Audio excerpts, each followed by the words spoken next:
26 नवंबर 2005 रात के 2 बजे गुजरात की सुनसान सड़क पर एक एनकाउंटर होता है। सोहराबुद्दीन शेख नाम का एक गैंगस्टर मारा जाता है। गुजरात पुलिस ने दावा किया कि ये शख्स खूंखार संगठन लश्कर-ए-तैयबा का आतंकी था, जो पाकिस्तान की खुफिया एजेंसी ISI के साथ मिलकर गुजरात के मुख्यमंत्री नरेंद्र मोदी की हत्या करने आया था। लेकिन आगे चलकर इस एनकाउंटर केस में कुछ ऐसे पत्ते खुलते हैं जो अमित भाई शाह को सलाखों के पीछे पहुंचा देता है। उस वक्त की CBI रिपोर्ट के मुताबिक सोहराबुद्दीन कोई आतंकवादी नहीं बल्कि एक लोकल गैंगस्टर था और उसके एनकाउंटर के पीछे अमित शाह का हाथ था। इसलिए 25 जुलाई 2010 के दिन अमित शाह को गिरफ्तार कर लिया गया और कई सालों तक उन्हें अपने ही क्षेत्र गुजरात से तड़ीपार रखा गया। वो दिल्ली में हाउस अरेस्ट में थे, लेकिन उनका दिमाग नहीं। अपनी सूझबूझ से अमित शाह ने अगले 4 सालों तक ऐसी तैयारी की जिससे 2014 में केंद्र में भाजपा की ही सरकार खड़ी हो गई और प्रधानमंत्री बने उनके सच्चे दोस्त नरेंद्र मोदी। लेकिन आज से 15 साल पहले किसी ने नहीं सोचा था कि गुजरात की गलियों से निकला एक साधारण लड़का आने वाले वक्त में हिंदुस्तान की सियासत का सबसे ताकतवर पॉलिटिकल मास्टरमाइंड बनेगा। हालांकि अमित शाह की कहानी सीधी रेखा नहीं बल्कि एक भूल भुलैया है, जिसमें हर मोड़ पर सस्पेंस, आरोप, जेल की ठंडी रातें और सत्ता की गंध है। तो क्या अमित शाह ने ही करवाया था सोहराबुद्दीन शेख का फेक एनकाउंटर या फिर उन्हें फंसाया गया? और क्या वो वाकई में भारत की राजनीति के चाणक्य हैं? और कैसा था RSS से निकलकर केंद्र मंत्रालय तक पहुंचने का अमित शाह का सफर? जानेंगे इस हैरान कर देने वाली अनसुनी अनकही कहानी में। वीडियो की शुरुआत करते हैं सोहराबुद्दीन शेख के एनकाउंटर केस से। तो साल 2001 में नरेंद्र भाई मोदी जैसे ही गुजरात के मुख्यमंत्री बने तो अमित शाह उनके सबसे भरोसेमंद सिपाही बन गए। पहले MLA और फिर राज्य के गृह मंत्री। लेकिन इसी दशक में गुजरात में एक के बाद एक एनकाउंटर होने लगे। अखबारों के हेडलाइन उभरती, एनकाउंटर स्पेशलिस्ट अमित शाह। कुल 31 एनकाउंटर, लेकिन 4 ऐसे जिनकी खबर पूरे देश में फैल गई। सादिक जमाल 2003, इशरत जहां 2004, सोहराबुद्दीन शेख 2005 और तुलसी राम प्रजापति 2006। इनमें से सबसे विस्फोटक था 26 नवंबर 2005 का सोहराबुद्दीन एनकाउंटर, जिसने आगे चलकर भारतीय राजनीति की ही दिशा बदल दी। पुलिस ने दावा किया कि वो भागने की कोशिश कर रहा था, इसलिए गोली चलानी पड़ी। लेकिन जब CBI की जांच शुरू हुई तो पूरा देश हैरान रह गया। चार्जशीट के मुताबिक सोहराबुद्दीन को मुंबई से किडनैप किया गया था। उनकी रिपोर्ट में कहा गया कि इस पूरे ऑपरेशन के पीछे सीधे सीधे अमित शाह का हाथ था। आरोप था कि सोहराबुद्दीन कुछ ताकतवर नेताओं को ब्लैकमेल कर रहा था और उसके पास ऐसे सबूत थे जो राजनीतिक खेल पूरी तरह से पलट सकते थे। CBI ने कोर्ट को बताया कि इस ऑपरेशन के लिए 1 करोड़ रुपए का बजट तय किया गया था और शामिल पुलिस अधिकारियों को प्रमोशन तक मिला। और फिर आया 25 जुलाई 2010, वो दिन जब गुजरात के गृह मंत्री अमित शाह को गिरफ्तार किया गया। उधर नरेंद्र मोदी खुलकर सामने आए और कैमरे में देखते हुए बोले, अमित शाह निर्दोष है, यह राजनीतिक साजिश है। गुजरात में यह बयान आग की तरह फैल गया। इस गिरफ्तारी के बाद अमित शाह ने जमानत के लिए आवेदन किया तो CBI ने चिंता जताई कि वो अपनी राजनीतिक शक्ति का इस्तेमाल न्याय को रोकने के लिए करे। हालांकि गुजरात हाई कोर्ट ने उनकी गिरफ्तारी के 3 महीने बाद 29 अक्टूबर 2010 को उन्हें जमानत दे दी। लेकिन अगले दिन जब अदालतें बंद हो गईं, जज आफ्ताब आलम ने उनका गुजरात में प्रवेश रोकने के लिए उनके निवास पर एक याचिका लगा दी। इस तरह शाह को साल 2010 से 2012 तक उन्हीं के राज से निर्वासित कर दिया गया। वे दिल्ली में गुजरात भवन में रहने लगे। उन्होंने सुप्रीम कोर्ट का दरवाजा खटखटाया और सितंबर 2012 में सुप्रीम कोर्ट ने उन्हें जमानत देते हुए गुजरात लौटने की परमिशन दी, जहां उन्होंने नारायणपुरा क्षेत्र से विधानसभा चुनाव लड़ा और जीता। लेकिन दिल्ली में उन्होंने जो 2 साल बिताए थे, उस वक्त उन्होंने एक ऐसा प्लान बनाया जो भाजपा को गुजरात से लेकर सीधा केंद्र में बिठाने के लिए काफी। और 2014 के आम चुनाव में उनके इस दाव की वजह से उन्हें राजनीतिक चाणक्य कहा जाने लगा। लेकिन उन्होंने ऐसा तो क्या किया था? और फिर Sohrabuddin Sheikh fake encounter case की क्या सुनवाई आई? जानने के लिए हमें अमित शाह की पूरी कहानी समझनी होगी।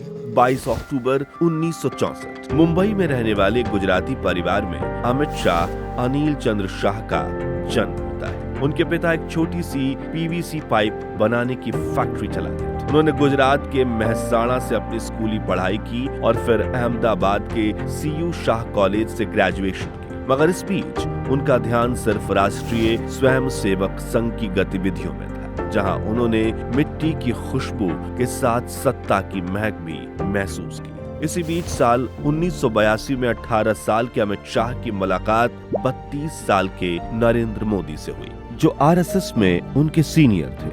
ये कोई आम मुलाकात नहीं, बल्कि ऐसी दोस्ती की शुरुआत थी जो भविष्य में दुनिया के सबसे बड़े लोकतंत्र की राजनीतिक दिशा बदलने वाली थी। फिर आया साल 1986, जब लाल कृष्ण आडवाणी भाजपा के राष्ट्रीय अध्यक्ष बने और आरएसएस ने अपने वर्कर्स को भाजपा में ज्वाइन करवाना शुरू किया। इन्हीं में से दो सदस्य थे शाह और मोदी। उन दिनों शाह पारिवारिक बिजनेस में थे, लेकिन उनका दिल बीजेपी की गलियों में भटकता था। उन्होंने भारतीय जनता युवा मोर्चा से शुरुआत की, लोकल इलेक्शन में अपनी जड़ें जमाई और धीरे धीरे अहमदाबाद की राजनीति में नाम कमाने लगे। अमित भाजपा की हर छोटी से छोटी मीटिंग में मौजूद रहते, हर पोस्टर के पीछे उनका दिमाग होता। लेकिन उन्हें सबसे बड़ा मौका मिला साल 1991 में, जब उन्होंने गांधीनगर से चुनाव लड़ रहे लाल कृष्ण आडवाणी के कैंपेन की जिम्मेदारी संभाली। जिसके बाद साल 1995 में जब भाजपा ने गुजरात में सरकार बनाई और केशुभाई पटेल मुख्यमंत्री बने, उसमें भी मोदी और शाह ने अहम भूमिका निभाई थी। दरअसल 1995 से पहले राज्य पर कांग्रेस का पूरा दबदबा था, लेकिन मोदी और शाह महीनों तक गांव-गांव घूमकर पूरे कांग्रेस का किला हिलाने की नींव डाल चुके थे। उनकी रणनीति वही थी जो आज भी दिखती है, किसी भी पार्टी के दूसरे सबसे ताकतवर लोकल चेहरे को तोड़कर अपने पाले में लाना। गुजरात के गांव-गांव में जिस शख्स को अपनी पार्टी और पंचायत में सालों से जगह नहीं मिल रही थी, उनको लेकर बीजेपी जमीनी स्तर पर तेजी से मजबूत होती चली गई। नतीजन 1995 के गुजरात विधानसभा चुनाव में भाजपा ने 182 में से 121 सीटें अपने नाम की और भारी बहुमत से सरकार बनाई।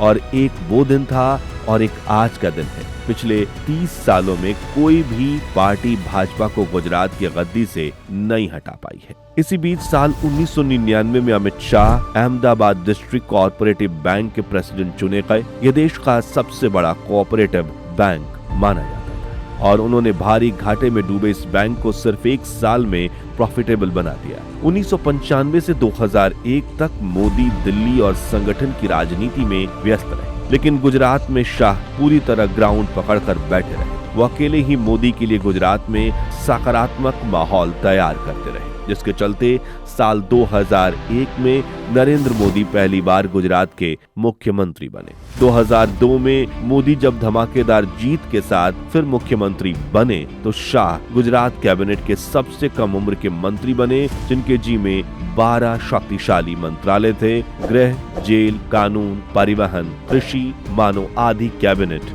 वही चला रहे हो, जिसके बाद उन्होंने कभी पीछे मुड़कर नहीं देखा। 2002 से 2010 तक उन्होंने गुजरात की राजनीति में अपनी पकड़ बना ली, लेकिन फिर 2010 में जब उन्हें पहले सोहराबुद्दीन शेख केस में गिरफ्तार किया गया और फिर तड़ी पार कर दिया गया, तो दिल्ली में रहते हुए वो चुपचाप दिल्ली की ही एक सरकारी गेस्ट हाउस की छोटी सी रूम में बैठकर घंटों मैप, वोटिंग पैटर्न और सोशल डेमोग्राफी डेटा पर नजर डालते।